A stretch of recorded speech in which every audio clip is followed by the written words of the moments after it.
से बजाते हैं तो देखिए साउंड रिपीट लग के आता है ना। तो जब ये रिपीट लग के आता है तो ये बहुत ही घटिया हो जाता है। कैसे? जैसे कि आप इस तरीके से ठोकेंगे तो ये देखिए ये झनर झनर की साउंड करती है ना। तो जब ये बाइक चलेगी तो काफी ज्यादा झनर झनर की साउंड करेगी ये चीज। तो इसके लिए क्या जुगाड़ करना चाहिए वो हम आपको बताते हैं। सिंपली आपको क्या करना है, इसको जो है बाइक साइड से यानी कि पीछे की साइड से यहाँ से आपको क्या करना पड़ेगा, कटिंग करना पड़ेगा। कटिंग करके क्या करना है, इसको हटा देना है। और उसके बाद क्या है, 10 नंबर का नट बोल्ट ये रिपीट को हटा के लगा देना है। जिससे क्या होगा, ये खटर खटर की साउंड नहीं करेगी।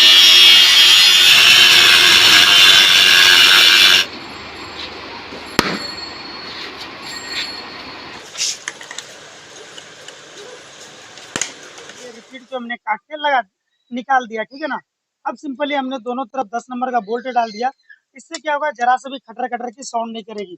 और इसको यहाँ पर आपको 10 नंबर लगाने का प्रयास किया तो वो क्या था, यहाँ पर नहीं घुसा, सुराग बढ़ाना पड़ता। तो हमने सिंपली 8 वाला लगा दिया, ठीक है ना। 8 वाला इस तरीके से आसानी से लग जाता है। तो चलिए 8 वाले को हम टाइट कर देते हैं। ये दोनों तरफ एक एक नट को टाइट करना इस तरीके से। अब जो है गाइस, ये जरा सा भी साउंड नहीं करेगी। आप इस तरीके से अगर मारेंगे भी तब ये खटर खटर की साउंड नहीं करेगी, ठीक है ना। तो इसी तरीके से आपको 2 बोल्ट सिर्फ लगाना है।